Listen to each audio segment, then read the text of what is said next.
न सुखी न चावा दुखी न विरक्तो न संगवान न मुमुक्षुर्वा मुक्तो न किंचित न अकिंचन।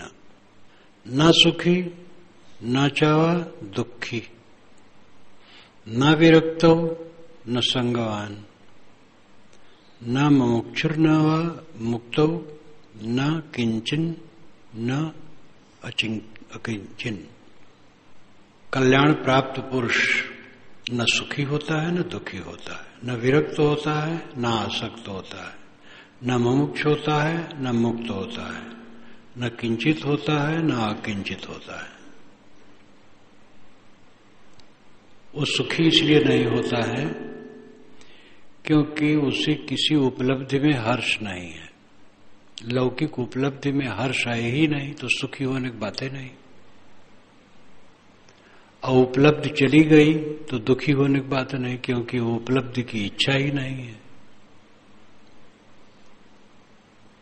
जो लौकिक अनुभव है उससे वो ऊपर की बात है। आदमी को कुछ मिले तो हर्ष होता है और छूट जाए तो शोक होता है। ज्ञानी वह है कि लौकिक उपलब्धि में हर्षित न हो। जो उपलब्धि हुई ही चली जाएगी, रुकेगी नहीं। किसी का कुछ रुकता नहीं। सारी उपलब्धियों का आधार शरीर है और शरीर लुप्त हो जाता है, क्षण क्षण लुप्त होता है। सबका शरीर गलता है। ये बच्चों को लोग आशीर्वाद देते हैं, बेटा जवान हो जाओ, लेकिन जवान होकर के वही बूढ़े हो जाते हैं। संत लाओ जी ने कहा है कि जब समृद्धि होती है तब चलने का समय आ जाता है। जब पेड़ मजबूत होता है तब काटने का समय आ जाता है। मनुष्य के जीवन में समृद्धि उत्तर अवस्था में होती है। कोई कमाता है तो धीरे धीरे संपन्न होता है, और जब उतार का समय आता है तब उसकी संपन्नता की स्थिति आती है, और फिर कुछ दिन में मरने का समय आ जाता है। तो ये सब संसार को जो निरंतर देखता है वो क्या हर्ष करेगा। देखता कौन नहीं, सब तो देखते हैं, लेकिन सब देख कहां पाते हैं। बूढ़े हैं और झगड़ा करते हैं। किस लिए झगड़ा करते हैं? दुनिया की चीजों को लेकर के तो झगड़ा है। बूढ़े हैं और झगड़ा करते हैं, कला करते हैं, बाताकुही करते हैं। कहां देखते हैं? देखने वाला शांत हो जाता है। जो शांत नहीं वो देख नहीं रहा है। बक बक क्यों? किस लिए? किस चीज के लिए? वो चीज रहेगी ही नहीं। इसलिए देखने वाला, जानने वाला, समझने वाला या ज्ञानी जो कहो वह है जिसके मन का कला खत्म हो गया है। बाकी चाहे जितना ज्ञानी हो, ये झगड़ा करने वाले ज्ञानी नहीं, दुखी होने वाले ज्ञानी नहीं। जो दुखी होता है ज्ञानी कैसा है? ऋषि कहते हैं न सुखी न सुखो न सुखी न चा व दुखी। न वो सुखी होता है न दुखी होता है। सांसारिक उपलब्धियों के लिए उसके मन में कोई लालसा ही नहीं है, तो उसके आ जाने पर वो सुखी क्या होगा? और ना आए तो दुखी क्यों होगा? या आकर के चली जाए तो दुखी क्यों होगा? सम रहता है। यही जीवन की ऊंचाई है। समता में पहुंच जाना जीवन की ऊंचाई है।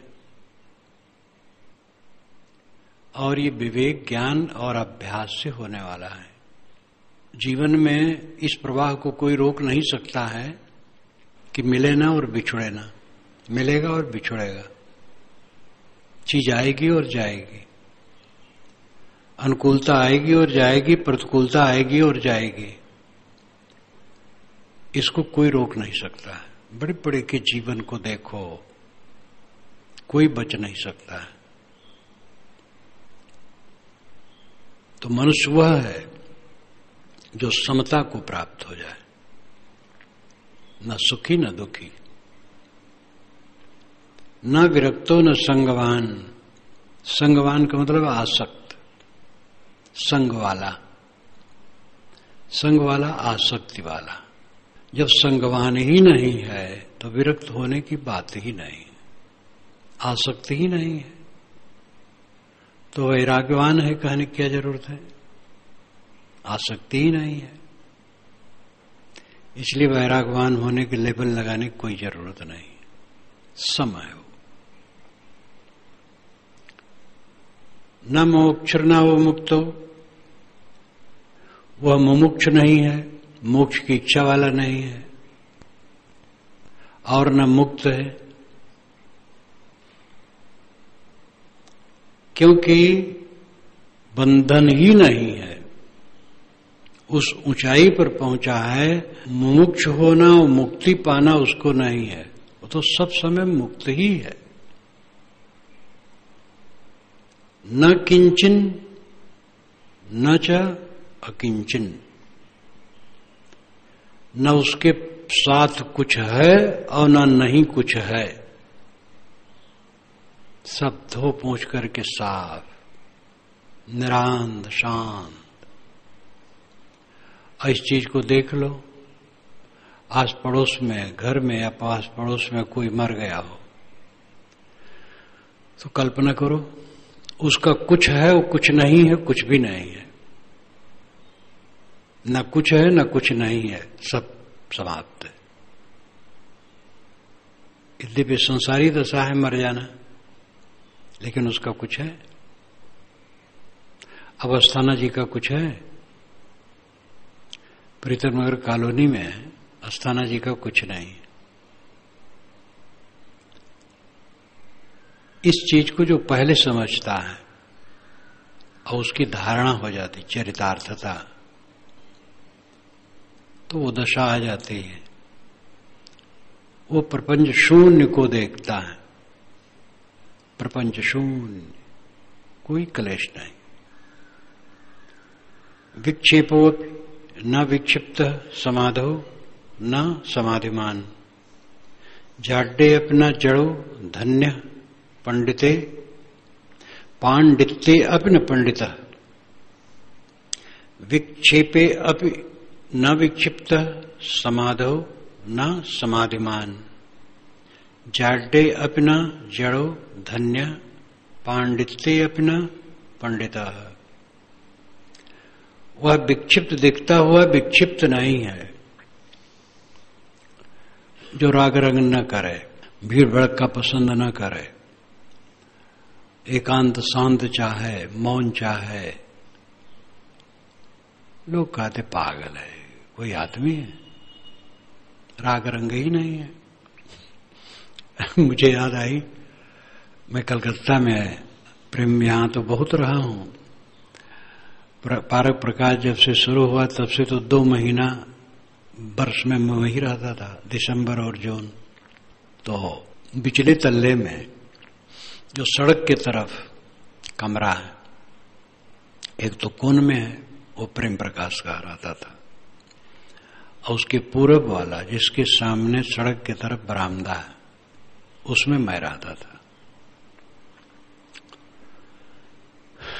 तो एक दिन आकर के हमारे सामने खड़े हुए, कहे साहब किसी दिन तो आप छज्जा पर खड़ा होकर थोड़ा सड़क पर देख लिया कीजिए, सड़क पर लोग आते हैं जाते हैं, गाड़ियां आती जाती हैं, जरा खड़ा होकर वहां भी देख लिया कीजिए। तो मैंने कहा क्या देख लूं? कहे बस आप तो मुड़ी गड़ाए बस यही कमरे में पड़े रहते हैं, जरा देखा कीजिए। एक दिन कहते हैं साहब आपकी रुचि क्या है, भोजन के लिए कुछ बताइए, कुछ और परिवर्तन। मैंने कहा मेरी कुछ रुचि नहीं है, जो मिलता हो बहुत है। तो मेरे ऊपर वो त्रास खाएं, कुछ तो देख लिया कीजिए। तो वो तो समझदार थे, वो विनोद में कहते थे और मुझे कुछ उत्सुक करते थे कि थोड़ा देखा कीजिए, लेकिन मेरी प्रवृत्ति ही नहीं रहे। जो नहीं जानते हैं वो तो कहते क्या जीवन बर्बाद कर दिए। जो हनुमान स्वामी को एक राजनेता देखे, हमारे कबीर पंथ के संत हनुमान स्वामी, फतुहा जिनका गुरुस्थान, बीच की वेदांती विचार के थे, लाल कपड़ा पहनते थे, 100 के करीब शरीर छोड़े, बड़े अच्छे थे। उनका दर्शन मैं किया करता था। बुद्ध सागर भाई के आश्रम में थे, एक नेता मिलने गए, मिल करके वहां से जब हटे तो अपने लोगों में कहे कि जीवन इनका बेकार गया। सुने खट शास्त्री हैं, 6 शास्त्रों के आचार्य हैं। संस्कृत में तो उनका पूरे बीजक को संस्कृत श्लोकों में उन्होंने लिखा है और छपा है, अपने यहां भी उसकी जिल्द होगी। तो और फिर देखे गुरगुट्टी लगा के एक तरफ वो बैठे रहते थे चुपचाप। ऐसे लोगों को संसार में आकर के कुछ करना चाहिए, इनका जीवन बेकार गया। तो संबंधित व्यक्तियों ने मुझे बताया कि कुछ दिन के बाद जो राजनेता ऐसा कहे थे, वे राजनेता बिलबिला बिलबिला के मरे, क्योंकि दुनिया की हविस वाले थे। बिलबिला के मरने हैं, मरना तो सबको है, लेकिन बिलबिला के मरना और शांत मरना दोनों बड़ा फर्क है। हनुमान स्वामी को समझते थे निरर्थक गया इनका जीवन, और शांत पुरुष तो लोग समझते पागल है, राग रंग ही नहीं जीवन में। ऋषि कहते हैं वो विक्षिप्त दिखता है लेकिन विक्षिप्त नहीं है, बहुत समझदार है। उस अवस्था में वो पहुंचा है जहां कोई तकलीफ नहीं है। विक्षेपे अपि न विक्षिप्त समाधौ न समाधिमान। उस समाधि में है लेकिन समाधि वाला नहीं दिखता है। कुछ समय कपड़ा ओढ़ के बैठ जाओ, उसी को लोग समाधि कहते हैं, बाकी समय लोग समाधि नहीं कहते। ऋषि कहता है कि वो सब समय समाधि में है लेकिन समाधि में दिखता नहीं है। वो हंसता बोलता खाता पीता काम धंधा करता, झाड़ू लगाता, नाली साफ करता हुआ भी समाधि में है, क्योंकि उसकी आदि सम हो गई। आदि नाम मानसिक कष्ट, सम आदि, आदि व्याधि उपाधि 3 है। मन की पीड़ा आदि है, शरीर की पीड़ा व्याधि है, और बाहरी प्राणी पदार्थों से द्वंद्व उपाधि है। समाधि, जिसकी मानसिक पीड़ा शांत हो गई उसकी समाधि है। जिसके मन में पीड़ा है ही नहीं, संताप है ही नहीं, सब समय समाधि है, लेकिन समाधि में दिखता नहीं। हर समय समाधि में कहां ज्ञानी दिखता है। तो समाधो न समाधिमान, जाड्डे अपना जड़ो धन्य। वह मूर्ख है लेकिन मूर्ख नहीं है। मुक्त आत्मा पुरुष कितने हैं जो दुनिया के व्यवहार को नहीं जानते हैं। न मालूम कितना ज्ञान विज्ञान फैला है, उनको कुछ पता नहीं, लेकिन वो जड़ नहीं है। वो ऐसा ज्ञानी है जहां से सारे दुखों का अंत है। सारे जीवों की क्या पिपासा है? परम सुख, दुख का अंत। और जीवन भर हाथ पैर मारते मारते सब दुखी रहते हैं, क्योंकि दिशाएं उल्टी हैं। उस ज्ञानी की दिशा सीधी होती है, दुखहीन होता है। इसलिए वो मूर्ख होते हुए मूर्ख नहीं है। दुनियावी ज्ञानों से रहित होने पर भी वह अज्ञानी नहीं है। पांडित्य अपना पंडिता, उसमें पांडित्य है लेकिन पंडित नहीं है।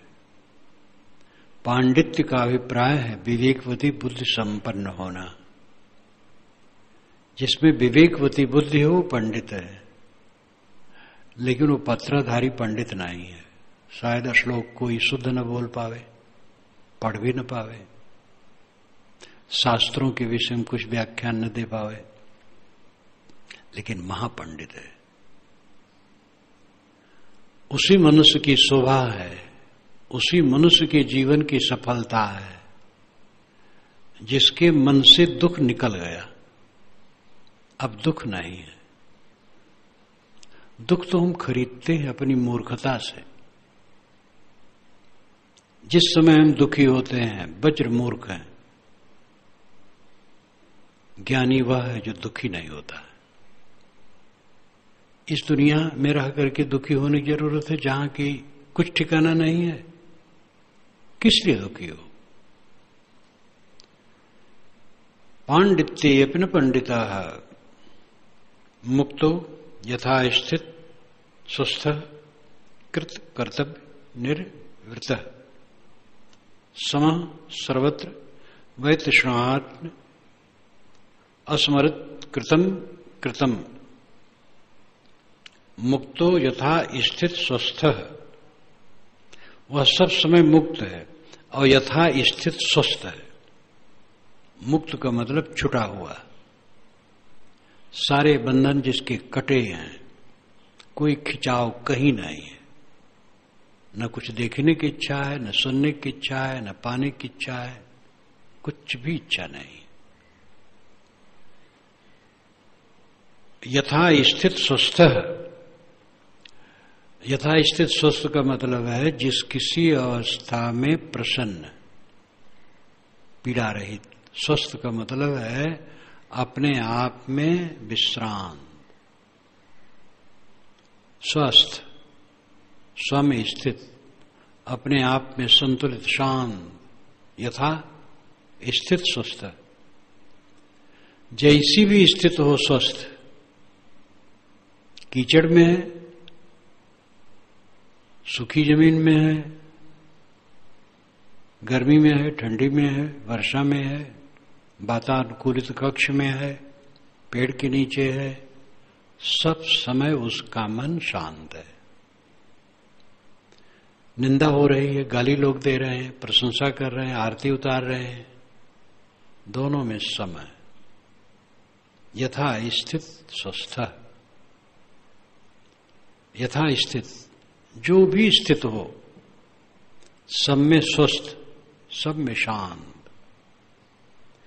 कृत कर्तव्य निर्वृत, कृत कर्तव्य, करने योग काम को कर लिया, निर्वृत्त हो गया। जो करना था उसने कर लिया है। करना क्या था? सुखी हो जाना। और सुखी है हर समय, दुखी नहीं है, संताप रहित है। इसलिए कृत कर्तव्य निर्वृत है। कृत कर्तव्य से मुक्त हो गया। जो करना था वो कर चुका है। सब कुछ किया और मन का संताप न गया तो क्या किया?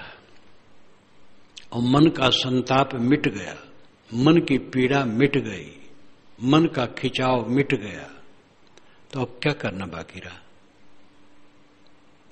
अब तो बस इतने है, शरीर का निर्वाह करना, उसके लिए काम धंधा करना, साथ ही सहयोगिक सेवा करना, जो अपनी योग्यता हो उससे सेवा करना, ये सहज कर्तव्य है। उद्देश्य अब नहीं रहा, उद्देश्य पूरा हो गया है। जो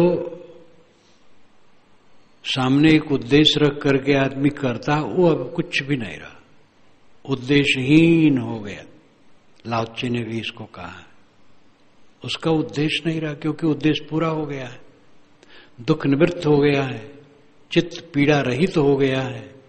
अब सहज कर्म है, सात बरात में हैं, दूसरे की सेवा हो जाए, दूसरे से हमारी सेवा होती है, जो हमारी योग्यता है उससे हम कुछ करते रहे, बस इतने बार है।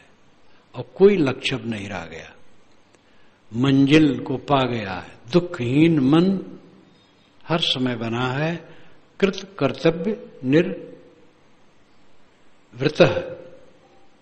कृत कर्तव्य से निवृत्त है। कृत कर्तव्य से निवृत्त का अर्थ भी होता है कि जो कुछ किया है उसके लिए कोई उद्वेग नहीं है। कुछ किया है तो ये बताना कि मैं इतना किया हूं, उतना किया हूं, उतना किया हूं, मैं इतना योग्य हूं, ये उसकी कोई इच्छा नहीं। उसके अहंकार उद्वेग से रहित है, सहज कर्तव्य कर दिया, उसकी अहंता क्या।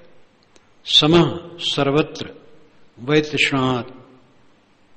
समः सब समय सम है। सम का मतलब उद्वेग शून्य, शांत। सर्वत्र वै तृष्णा, सर्वत्र वै तृष्णात्, सब तरफ से तृष्णा से रहित है। कुछ तृष्णा नहीं, खाने की तृष्णा नहीं है, पहनने की तृष्णा नहीं, पानी की तृष्णा नहीं, देखने की तृष्णा नहीं है। सहज जीवन गुजर के लिए खा लिया, पी लिया, पहन लिया, सामने जो नजर पड़ती है वो देखना पड़ता ही है, नहीं कुछ अबला आशा नहीं, कोई तृष्णा नहीं है। समा सर्वत्र वै तृष्णात् न अस्मरत अकृतम कृतम। वो अकृतम और कृतम का स्मरण नहीं करता है, क्या कर पाया क्या नहीं कर पाया ये नहीं सोचता है। मैं इतना कर पाया, इतना नहीं कर पाया, ये द्वंद्व उसके मन में नहीं है। जो करना था कर लिया, अब सहज कर्तव्य है वो कर रहा है, जो हो गया हो गया। उसके लिए कोई पश्चाताप नहीं, कोई द्वंद्व नहीं, कोई दुख नहीं। मुक्त यथा स्थित स्वस्थ। मुक्त का लक्षण है, छुटे हुए का लक्षण है, यथा स्थित में स्वस्थ हो। समता ही ज्ञान का फल है। राग द्वेष न करना। किससे अपने को जोड़ूं और किससे तोड़ूं? कौन अपना कौन पराया है? सब तो अपने हैं, वो कोई अपना नहीं है। इसलिए राग द्वेष न होना, सुख दुख में आंदोलित न होना, प्रिय प्रिय के प्रति ममता और वैर न होना, सभी स्थितियों में समान भाव रखना, ये ज्ञान का फल है। सम सब समय स्वस्थ चित्त, कृत कर्तव्य से निवृत्त और सब तरफ से तृष्णा से शून्य, ऐसा व्यक्ति न अस्मरति अकृतम कृतम। अकृत नहीं किया, कृतम किया। ये कर पाया, ये नहीं कर पाया। रजोगुणी मन कहता है इतना इतना मैंने इकट्ठा किया, अभी ये और इकट्ठा करना है, ये भोग भोगना है, उस विरोधी को रगड़ देना है, उसको नीचा दिखाना है और उसको इतना संपन्न बनाना है, अपने लड़के को इतना ऊंचा कर देना है। ये सब अज्ञानी आदमी सोचता है। लड़का है तो लड़के के लिए कर्तव्य है। वो समझता है कि मैं कुछ न करूं ये कमाए खाएगा, फिर भी मेरे पास है तो जो कर्तव्य कर दूंगा। वो तूदा नहीं बांधता है, या और भी बातों में वो तूदा नहीं बांधता है। ऐसा कर दूंगा, ऐसा कर दूंगा, ऐसा मैंने किया और ऐसा नहीं कर पाया, ये सब द्वंद्व कुछ नहीं। सम शांत तृष्णा शून्य, यह किया या नहीं कर पाया, इस द्वंद्व से मुक्त। इसलिए वो मानसिक ग्रंथियों से छुटा हुआ सब समय कृतार्थ होता है। इसी अवस्था में पहुंच करके परम शांति।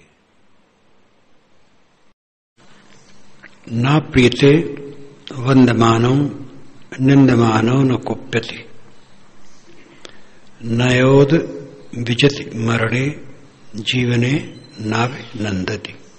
बंधमान ना पीते, बंधनी होकर के प्रेम नहीं। कोई हमारी वंदना करता है तो वंदना करने वाले से मोह करने की जरूरत नहीं। निंदमानो न कुप्यति, कोई निंदा करता है उस पर क्रोध करने की आवश्यकता नहीं।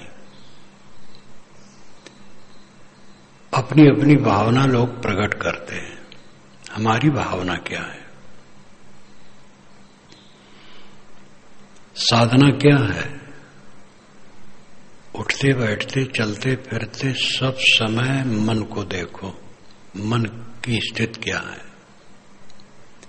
किसी ने हमारे लिए कहा क्या है, किसी का दृष्टिकोण हमारे लिए क्या है, इसका कोई मूल्य नहीं है। हमारा मन क्या है? सारा संसार हमें भ्रष्ट समझता रहे, कोई नुकसान नहीं होगा। सारा संसार हमारी वंदना करता रहे कि बड़े कृतार्थ स्वरूप जीवन मुक्त है, और हम स्वयं ऐसा न हो, कोई मतलब नहीं। इसलिए लोग क्या कहते हैं, लोग हमारे लिए धारणा क्या रखते हैं, एक कौड़ी का भी इसका मूल्य नहीं है। जो हमारा मन है वही हमारा मूल्य है।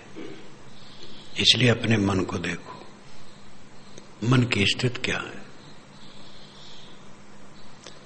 जो सदैव अपने मन को देखता है वो मन से पार हो जाता है। बहुत सूक्ष्म विषय है, बहुत सरल विषय है। इससे सरल और क्या होगा। मन सदैव हमारे सामने है, बस उसी को देखते रहना है। यही सबसे बड़ी साधना है। एक युवक कल आया, पढ़ैया लिखैया, प्रीतम नगर कॉलोनी का। कहा महाराज साधना कैसे करें, किसका ध्यान करें? मैंने कहा भाई ये तो प्रश्न पुराना है। कस्मै देवा हविषा विधाम, ऋग्वेद में भी आता है। किस देवता की हम उपासना करें? मैंने कहा कि जिस देवता, गुरु या किसी की भी प्रति तुम्हारी श्रद्धा है उसका करो, लेकिन खास उपासना है अपने मन को देखो। मन क्या है, कैसे है? गुरु उपासना की एक सीमा है। गुरु की असली उपासना है जो वो कहते हैं उसको करना। जो तू चाहे मुझको छाड़ सकल की आस, मुझे ही ऐसा हुए रहो सब सुख तेरे पास। गुरु ऐसे कहते हैं। गुरु की आज्ञा का पालन ही गुरु की उपासना है, गुरु की सेवा है। और व्यवहार में तो सेवा सब सबकी करते ही हैं। आपस में एक दूसरे की सेवा करते हैं, तो गुरु की सेवा कोई क्यों न करेगा। असली सेवा तो है जो कहते हैं उसको करो। तो गुरु की उपासना की एक सीमा है। अपने मन को ठहराने के लिए कोई गुरु का चित्र मन में लेकर के ध्यान कर सकता है, लेकिन कब तक इसको करेगा। चंचल मन को स्थिर करने के लिए है बस। अंत में सारा ध्यान समाप्त करना ध्यान है, कुछ न सोचना ध्यान है। कुछ न सोचने की स्थिति में न पहुंचे तो साक्षी भाव से रहे। मन में जो कुछ है उसको देखे, परखे और त्यागे। यही असली ध्यान है। जो सदैव अपने मन को देखता है वह किसी की प्रशंसा में मुग्ध नहीं होता है, और किसी द्वारा अगर निंदा की गई है, निंदा की जाती है तो उसमें क्षोभ नहीं करता है। सब अपना अपना बाजा बजाते हैं, सबके अपने बाजे हैं। बजाने दो जिनको, बाजन दे बाजन तरी तो कल को कोई मत छेर, तुझे पिरानी क्या परी तू अपनी आप निबेर। अयोध्या में उस समय सरजू में पुल नहीं था, स्टीमर चलता था वर्षा में।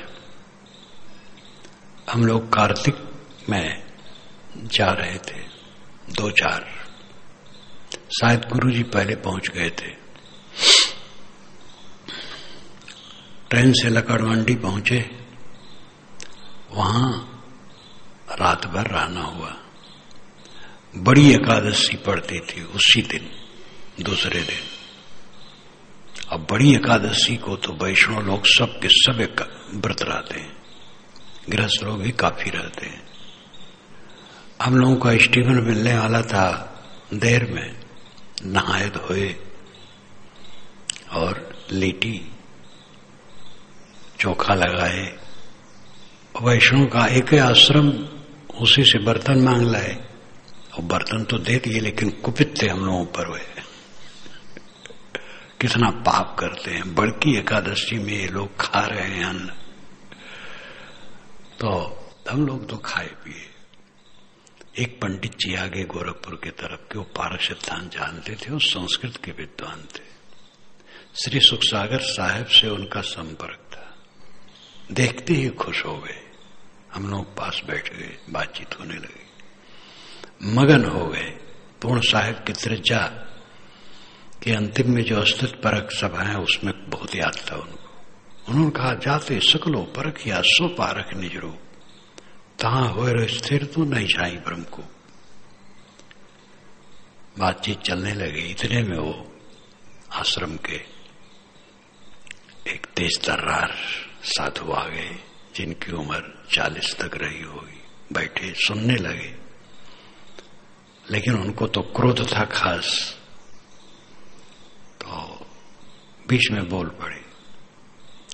लेकिन कबीर की ये बात अच्छी नहीं है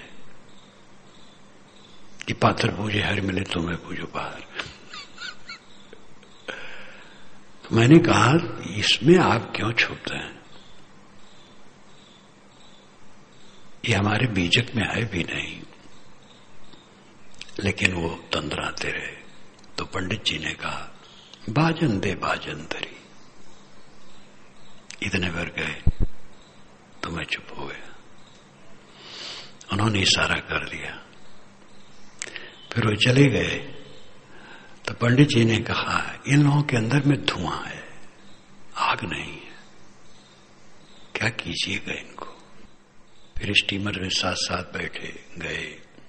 इतने में 2-3 वैष्णव नवयुवक संत उसमें बैठ गए थे, वो भी हम लोगों के पास आके बैठ गए। पंडित जी से हमारा परिचय पूछे। पंडित जी अयोध्या जाते आते थे, पीछे तो मैं देखा था 10 वर्ष के बाद वे वैष्णव साधु हो गए थे, अयोध्या में मिले थे।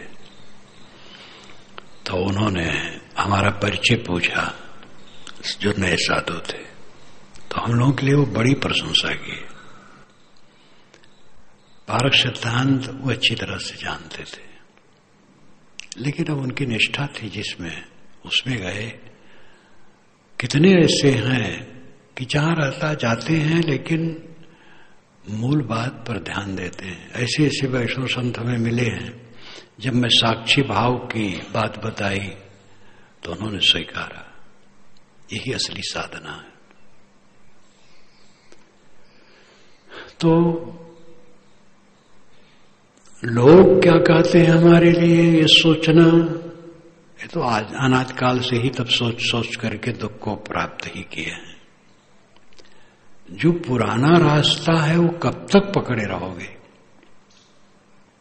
राग करना, द्वेष करना, क्रोध करना, भभकना, उलटना पलटना, उलझना, लोलुप रहना, लालची रहना, खाने पीने में लालची, रुपया पैसा में लालची, मान बढ़ाई में लालची, लोग मुझे जाने माने इसके लिए लालची।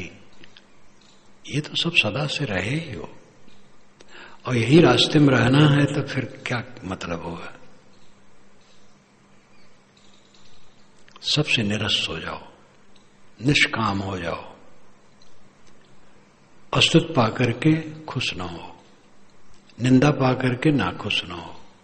जो अस्तुत से खुश नहीं होगा वो निंदा पाके ना खुश नहीं होगा। ना प्रीते वंदमानो निंदमानो न कुप्यति। किसी से वंदना पाकर के वह उससे मोह नहीं करता है, और किसी से निंदा पाकर के वह उससे क्रोध नहीं करता है। ना एव उद्विजित मरणे, मरण की याद करके उद्वेगित नहीं है। मरण की स्थिति आ जाए तो उद्वेगित नहीं होगा। मरण आना है सबको, कोई बच नहीं सकता है, कोई बच नहीं सकता है। दूसरे पर क्या उंगली उठाते हो? तुम स्वयं मरण धर्मा हो। सबको उस द्वार पर पहुंचना है। नम्र हो जाओ, अहंकार न करो। एक महंत ने कहा कि जो मेरी निंदा करते वो मर जाते हैं। होता ही है, हमारी निंदा करने वाले कितने मर गए, लेकिन मैंने कभी नहीं सोचा कि मेरी निंदा करते थे इसलिए मर गए। मेरा शरीर ही मरा हुआ है, और महंत भी बहुत दिन हो गए मर गए। तो मरना तो सब शरीर को है, सभी शरीर मरते हैं। ये सोचो कि अभी मृत्यु की स्थिति आ जाए तो क्या उद्वेग होगा? और उद्वेग होगा तो स्थिति कहां है? देह में चिपकाहट ही मृत्यु भय उत्पन्न करती है। देह में चिपकाहट नहीं है, मृत्यु होने में कोई चक्कर नहीं है, कोई दुख नहीं है। ना योद विजित मरणे,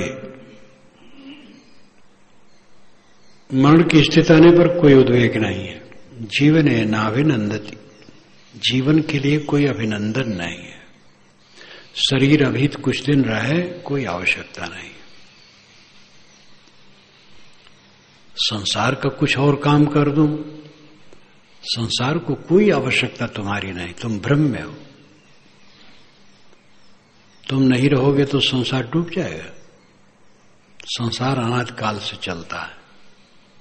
ये तृष्णा कि मैं सबको जगा दूंगा, मैं जब तक रहूंगा ठीक रहेगा, नहीं बिगड़ जाएगा, ये महाव्यामोह है। विवेकवान ये बिल्कुल भी नहीं सोचता है। इसलिए जीने की कोई आवश्यकता नहीं है। ऐसी स्थिति मन की आनी चाहिए। न धावत जना किरणम,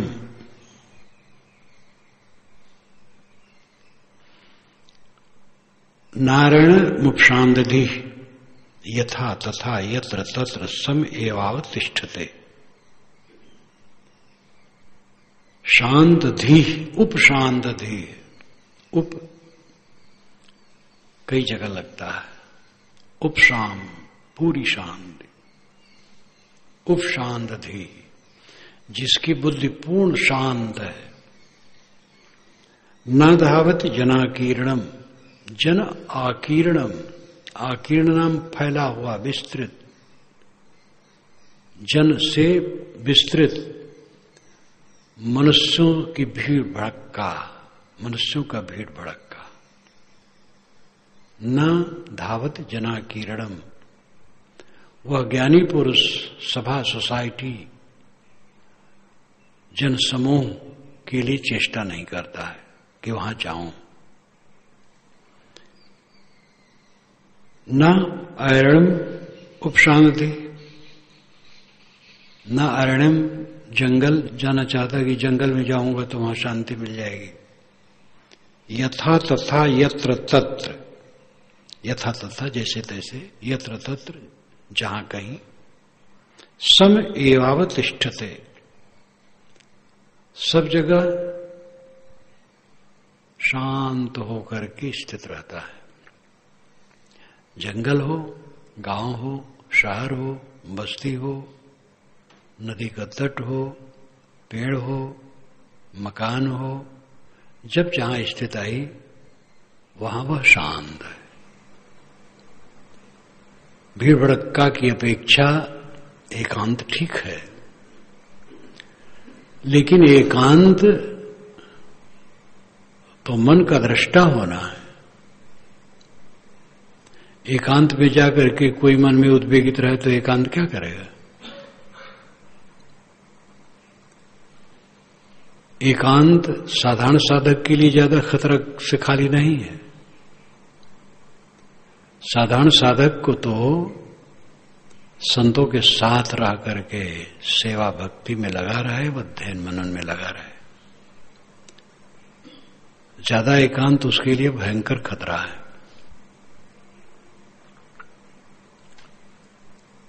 इसलिए बोधवान ये अध्याय 100 श्लोकों का है, सबसे बड़ा अध्याय है और पूरा का पूरा अमृत है। ये अंतिम श्लोक है इसका। न धावत जना किरणम नारायणम उपशांदधि यथा तथा यत्र तत्र समएवावतिष्ठते। उपशांदधि पूर्ण शांति बुद्धि वाला व्यक्ति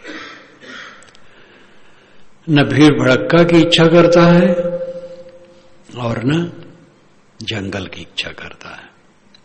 मैंने उस दिन कहा था, तथागत ने जब एक भिक्षु ने बताया कि ये अमुक भिक्षु ये किसी से नहीं बोलता है और थोड़ा अलग रहना चाहता है और इस ढंग से रहता है, तो उन्होंने उसे बुलाया, कहा एकांत का अर्थ है मन को देखना। तुम मन को देखते हो तो एकांत हो। अपने शरीर और मन की स्थिति देखो, क्या उसमें उठ रहा है, तो मानो एकांत में हो। इसको न देख पाओ, खाली अकेले रहो तो और खुराफात होगी। अकेले में पता नहीं क्या क्या सोचोगे, क्या क्या करोगे। सत्संग में जो दाब रहती है अकेले में नहीं रहती। सत्संग में मर्यादा से रहने की चेष्टा होती है, खाने पीने में, लेने देने में, व्यवहार बरतने में और किसी चीज में, सब में अदब लिहाज रहता है दूसरे का। अब अकेले में तो ठिकाना नहीं है, मन कहां कहां ले जाए। जहां सामान्य भक्त हैं, सब आदरे में कन्वय राजा, बहुत अंधे अंधे हैं तो एक कन्वा ही राजा है। रोक न बेरोक तहां रणवे पुनीत, ये भी कहा जाता है। जहां पेड़ पल्लो नहीं है तो एरण का पेड़ ही बहुत पुनीत है। तो अकेले भक्तों में घूम रहे हैं, स्वयं चक्रवर्ती सम्राट सदगुरु हैं, चाहे जैसे रहें, पतन के सिवा और कुछ नहीं। नजर दौड़ा करके देख लो, जो साधु संगत छोड़ करके चक्रवर्ती सम्राट बनना चाहते हैं गुरुपद का, उनकी दशा देख लो क्या है। सब भटक रहे हैं। जो उनमें योग भी थे, प्रतिभावान भी थे, वे भी 2 कौड़ी के नहीं रह गए। ये सहज नहीं है। ये मन और इंद्रियां और अहंकार, इनको रगड़ करके साफ करने का काम शुद्ध संगत में ही संभव है। फूल के साथ कांटे हैं। गुलाब का फूल बहुत महत्वपूर्ण है। जवाहरलाल तो गुलाब का एक फूल सदैव अपने जेब के पास टाके रहते थे। गुलाब का फूल बड़ा महत्वपूर्ण है, लेकिन साथ में कांटे हैं। गुलाब के पेड़ में कांटे होते हैं। जिसमें कांटे नहीं होते, कीड़े मकोड़े तो होते ही हैं। पानी है तो कीचड़ हो जाएगा। संगत में सहना पड़ेगा, सबका अपना स्वभाव है। कोई उसी बात को मिठास से कहता है, कोई भड़क के कहता है, कोई बीच में है, न भड़कता है न मिठास है, दूसरे ढंग से कहता है। ये सबका बाजा है, अपना अपना बाजा सब बजा रहे हैं। अब अपने अपने बाजा के लिए वही ध्यान दे तो उसको ठीक कर सकते हैं। हमें सबका सा लेना है, अब अपने को देखना है। संतों की शरण में सिर डाल करके ही सुधार है। अकेले पढ़ करके पतन के सिवा कुछ नहीं। समय लगता है। जो साध संगत छोड़ करके स्वतंत्र के नाम पर घूमते हैं, तत्काल लगता है कुछ करके दिखाएंगे। 2-4 वर्षों में जो दुर्दशा होती है वो सब प्रत्यक्ष है। इसलिए जो कल्याण चाहे कभी प्रमाद न करे। बिना सहे छुट्टी नहीं है, जहां रहोगे सहना पड़ेगा। इसलिए शुद्ध संग में जो सहना होता है उसका फल अमृत है। सांप हमारा फनफनाता है, एकदम फनफना करके स्वतंत्र होने की इच्छा करता है,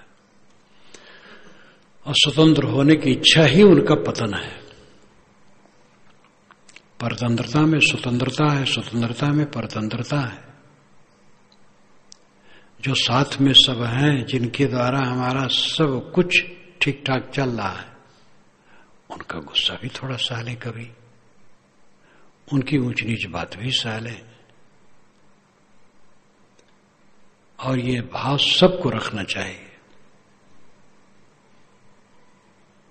इसलिए ऋषि कहता है कि वो विवेकवान सभा सोसाइटी की इच्छा नहीं करता है कि सभा में बुलाया जाऊं, सोसाइटी में बुलाया जाऊं, भीड़ भड़क्का मिले, ये सब कुछ इच्छा नहीं करता है। और न जंगल की तरफ ही दौड़ने की इच्छा करता है, जंगल में जाऊंगा तो शांति मिल जाएगी। सम रहता है। कथन बड़ा सुंदर है, श्लोक का जो स्वरूप है बड़ा सुंदर है। न धावत जना किरणम नारायणम उपशांति यथा तथा यत्र तत्र सम एवावतिष्ठते। न तो जन आकिरण में दौड़ता है और न जंगल में, यथा तथा जैसे तैसे, यत्र तत्र जहां कहीं भी, सम एव अवतिष्ठते समता ही में रह करके शांत रहता है। सह लिया। यदा क्षमते सर्वम ब्रह्म संपद्यते तदा, ये महाभारत का आधा श्लोक है। यदा क्षमते सर्वम, जब सब का सह लेता, सब कुछ सह लेता है, ब्रह्म संपद्यते तदा, तब वो ब्रह्म हो जाता है। ब्रह्मत्व का संपादन हो जाता है, वो ब्रह्म हो जाता है। सीधा अर्थ है ब्रह्म हो जाता है। ब्रह्म हो जाता है, महान हो जाता है। जब सब कुछ सह लेता है तब उद्वेग उसको नहीं रहता है। उद्वेग रहेगा तो सह नहीं पाएगा। हम लोग साधु हैं, मरने का कफन बांधे हैं, कितना साधु हैं। ये स्वयं अपने अपने देखो, कितना हम सहनशील हैं। सांप कब कब फनफना उठता है, देखो अपने को। शरीर बुढ़ा सकता है जब ये अहंकार बुढ़ा है। जो भक्त हैं, सज्जन हैं, गृहस्थ हैं, वो भी तो साधन में लगे हैं, भले कपड़ा नहीं बदले, लेकिन वो छुट्टी नहीं पाएंगे कि हम क्रोध कर तो चलेगा। दुख उनको भी होगा। इतने दिनों से सत्संग में आते जाते हैं, समझते बूझते हैं, साधु हैं, भगत हैं, सज्जन हैं, सत्संगी हैं, लेकिन सांप अभी मरा नहीं है, फनफना उठता है। सब कुछ निर्विकार भाव से साले शांत, वो ब्रह्म है। इसका मतलब अंदर में सांप अब नहीं है, मर गया। लेकिन मन को मृतक जान के मत कीजिए विश्वास, साधु तहां तक भय करें जब तक पिंजर सांस। कभी निडर नहीं होना, डरते रहो, ये जिंदगी बेकार ना हो जाए। डर करनी डर परम गुरु, डर पारस डर सार। डरत रहे सो उबरे गाफिल खाई मार। मन मर गया है तो भी सावधान रहना, जी न जाए। जब तक जीवन है तब तक बड़ी सावधानी की आवश्यकता है। तो ऋष इस अध्याय के आखिर में कहता है, न धावत जना किरणम नारायणम उपशांदते यथा तथा यत्र तत्र समय अवतिष्ठते। ज्ञानी पुरुष न तो भीड़ भड़का की इच्छा रखता है, न जंगल की इच्छा रखता है। जब जहां जो स्थित हुई सब समय शांत, सरल, शुद्ध, ये कृतार्थ अवस्था है।